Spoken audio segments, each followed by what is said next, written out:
Hey guys, welcome to All Things Kia YouTube channel. In this segment is Crafting with Kia, and I'm going to teach you guys how to upload and cut your photos using your Cricut. First things first, you're going to open up your design space and you're going to create a new project. From there you can see all of the features Cricut has to offer on the left hand side. I'm going to click upload to upload my photo. Then I'm going to browse, select that one, then I'm going to open it. From there, my photo appears on the left hand side, and what I'm going to do is, since it's already transparent, I'm going to click simple because there's not much that needs to be done to this photo. Okay, advanced options, it just has more features that if you need to fine-tune your photo, but for my picture it doesn't need to be fine-tuned that much, so I just zoom in just to verify and see if there's any white spaces that I need to make transparent. So there's nothing really that I see, but just to let you all know that if you just so happen to make a mistake and click something that you did not want to make transparent, all you have to do is go up to that right side and undo it, and it goes right back to normal. So from here, we are going to just zoom out and verify one more time and then continue. You have two different options. You can do a print and cut, which allows you to print the picture and then cut it, or you can just do a simple cut, which in this case, I am just going to do a cut. I'm also going to rename my image.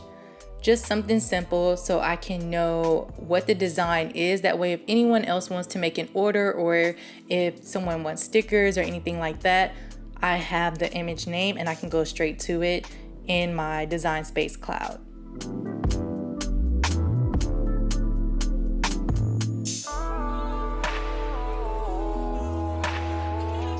Now that we have it, our picture is uploaded, we're gonna go ahead and put it into our actual design space.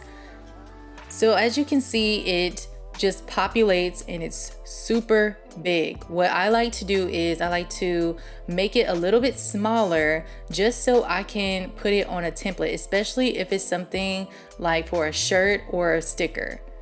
So since we're doing a shirt in this example, I'm gonna go ahead and get a template for the shirt. Now you can see that the shirt is uploaded. From there, I'm going to place the design where I think I would want it and then make it larger or smaller depending on how the design looks.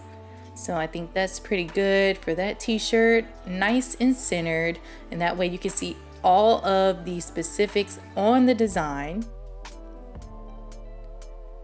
And now from here, I'm just going through and I'm verifying that is exactly how I want it. Once it is how I want it, I'm gonna go ahead and make it. Making this design, it gets kind of tricky towards the end, whether you're doing a shirt, stickers, regular vinyl. If you're doing a shirt, you wanna make sure that the design is mirrored. If you're doing stickers or any type of regular vinyl, you can keep it the same.